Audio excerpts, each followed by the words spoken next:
Bonjour, c'est Ursule. Bienvenue à Vie et Miséricorde. On est le 19 mars 2026. Alors, je viens parler des habitudes à laisser tomber. Amen. Notre texte se trouve dans Jérémie 7, le verset 17 à 18. Jérémie 7, 17. Ne vois-tu pas ce qu'ils font dans les villes de Juda et dans les rues de Jérusalem? Les enfants ramassent du bois, les pères allument le feu et les femmes pétrissent la pâte pour préparer des gâteaux à la reine du ciel et pour faire des libations à d'autres dieux afin de mériter.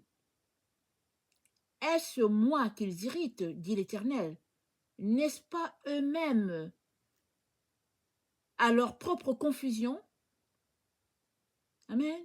Alors, ils font des gâteaux à la reine du ciel et ils veulent mériter, dit l'Éternel, mais c'est à leur illusion.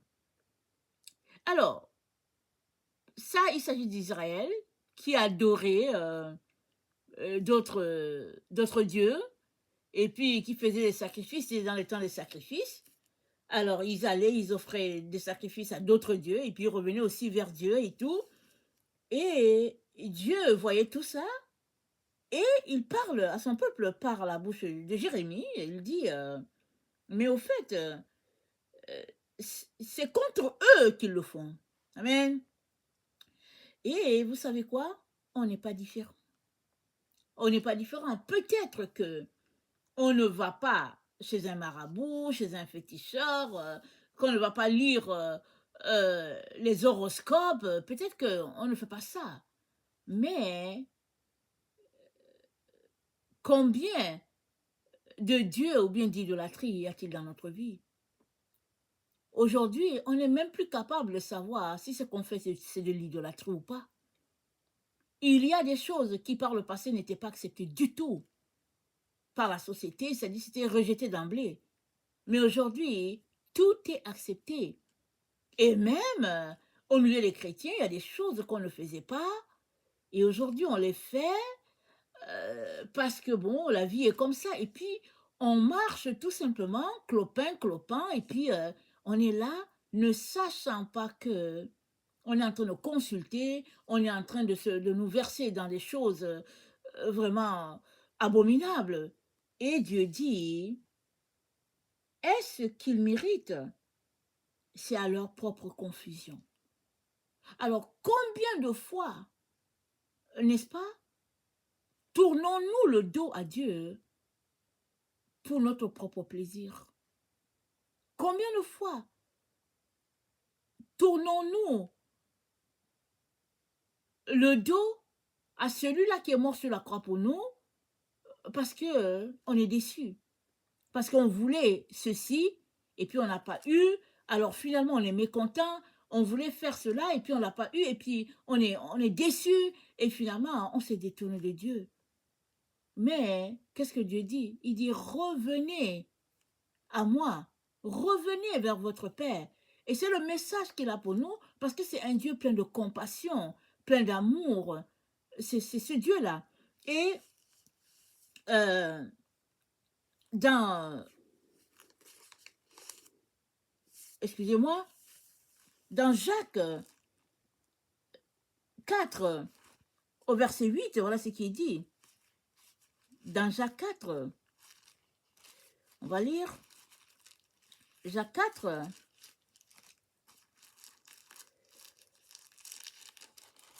au verset 8, c'est dit, approchez-vous de Dieu et il s'approchera de vous. Nettoyez vos mains pécheurs, purifiez vos cœurs, hommes irrésolus, sentez votre misère, soyez dans le deuil et dans les larmes, que votre rire se change en deuil et votre joie en tristesse. Humiliez-vous devant le Seigneur et il vous élèvera. Donc approchez-vous de Dieu et il s'approchera de vous.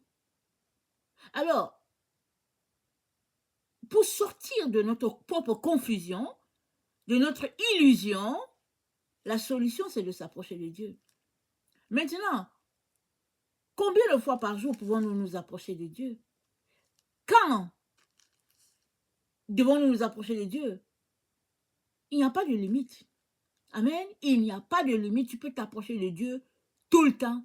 Tu peux venir devant Dieu, rester devant Dieu, 4 heures, 6 heures de temps, tu peux t'approcher. C'est seulement que on est pris à nos dieux, si je peux le mettre entre guillemets. On est pris à nos idolâtries. On ne se rend même pas compte qu'on est en train de pratiquer l'idolâtrie. Souvent, on peut rester longtemps sur l'ordinateur. Souvent, on peut rester longtemps sur le cellulaire. Et puis, on est là, on fait autre chose, c'est de l'idolâtrie. Aujourd'hui, toutes ces choses-là sont disponibles et pour nous, on appelle ça le temps de plaisir. Mais dans les temps anciens, il n'y avait pas ces choses-là. Alors, qu'est-ce que les gens faisaient? Si les gens n'allaient pas vers Dieu, ils allaient peut-être se distraire ailleurs, je ne sais pas, dans un regroupement, peu importe. Mais aujourd'hui, l'idolâtrie est très axée sur les yeux et on trouve ça comme normal. Et Jésus-Christ nous a dit, dans Luc 11, au verset 34, j'aimerais qu'on lise ça. Luc 11, le verset 34, il dit, ton œil est la lampe de ton corps. Lorsque ton œil est en bon état, tout ton corps est éclairé. Mais lorsque ton œil est en mauvais état, ton corps est dans les ténèbres. Prends donc garde que la lumière qui est en toi ne soit ténèbres. Donc, ton œil est la lampe de ton corps. Lorsque ton œil est en bon état, tout ton corps est éclairé. Alors, qu'est-ce que tes yeux voient? Amen. Qu'est-ce que tes yeux voient? Alors, souvent, nos yeux voient quelque chose, on se dit, voilà le chemin, alors qu'on est dans l'illusion. Parce que l'œil, c'est la lampe. C'est-à-dire, nous voyons par notre œil physique. Si nos yeux physiques ne voient pas, on va dire, bon, il est aveugle ou bien c'est un non-voyant et tout. Mais quand nos yeux voient, ça nous renvoie l'image. Et voilà la réalité qui est là à nos yeux. On se dit, voilà la chose qui est là. Et Jésus-Christ a dit quoi? Il a dit, heureux celui-là qui a cru sans voir.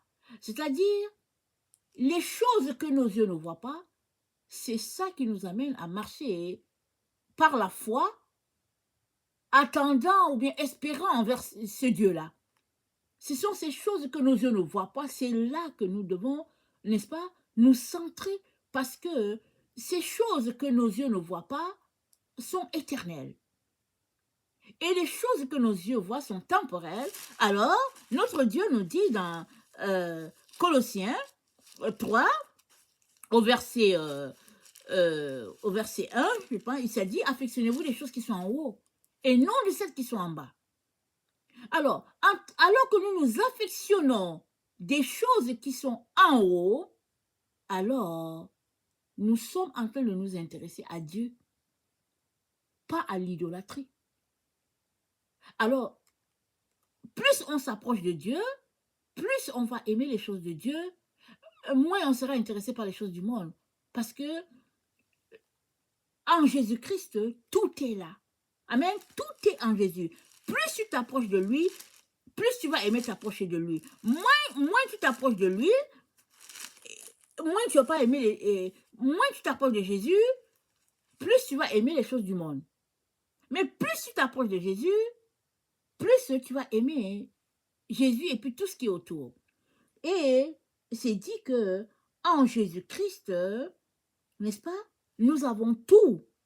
Il est la tête, toi et moi nous sommes le corps, si nous avons donné notre vie à Jésus. Alors, le corps ne peut pas fonctionner sans la tête. Et la tête a besoin du corps pour fonctionner. Nous sommes unis à Jésus-Christ. Et ça, nous devons décider de laisser les autres choses qui nous distraient. Ça prend, n'est-ce pas, de choisir entre les choses de Jésus et puis les choses du monde. Tu ne peux pas faire les deux. On ne peut pas suivre deux voies. On suit une seule. Et aujourd'hui, le Seigneur nous encourage à laisser ces habitudes-là que nous avons de pratiquer l'idolâtrie et même sans le réaliser. Souvent, l'idolâtrie, ça peut juste être notre habillement. Souvent, l'idolâtrie, ça peut juste être, n'est-ce pas, l'amour des livres. C'est bien de lire les livres, mais c'est quel livre que tu lis? Ça peut être de l'idolâtrie. Et c'est en marchant proche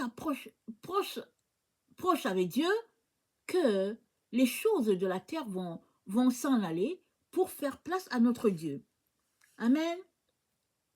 C'est dit, n'est-ce pas, au verset 27 de Colossiens 1, c'est dit, Dieu a voulu faire connaître quelle est la glorieuse richesse de ce mystère parmi les païens, à savoir Christ en vous, l'espérance de la gloire. Christ est en toi, c'est l'espérance de la gloire. Et cette espérance, n'est-ce pas, continue d'augmenter à tous les jours alors que tu t'approches de Jésus. Mais si tu vas dans les choses idolâtres, tu vas devenir tout simplement tiède. Et le Seigneur nous encourage à laisser le monde avec ses passions et à nous tourner vers notre Dieu. Amen. Alors je vais te demander une question. Est-ce que tu as donné ta vie à Jésus? Parce que c'est lui le chemin, la vérité et la vie. Si tu ne lui as pas encore donné ta vie, je t'encourage à ouvrir ta bouche et à l'inviter. Alors souvent, on pense que c'est peut-être aller à l'église ou bien suivre tel prophète, mais au fait,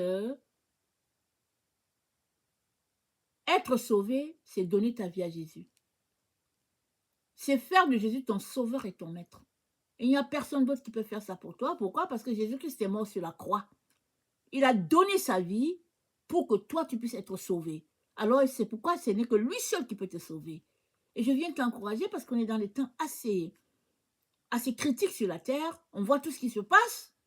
Je viens nous encourager à laisser Dieu être pleinement, n'est-ce pas, Dieu dans nos vies. Laissons les autres choses. Accrochons-nous à lui, aimons-le et détournons-nous de toutes ces choses qui nous distraient, n'est-ce pas? Ça prend de la volonté et ça prend de mettre en place des structures pour laisser tomber certaines choses et tout donner à Dieu. Amen. Ça prend cela. Je vous le dis, mais je le parle aussi à moi. Ça prend tout, de donner tout à Dieu. Et ça, ce n'est pas trop faire. C'est tout simplement la seule chose à faire, c'est de laisser Dieu être pleinement Dieu à 100%. Amen.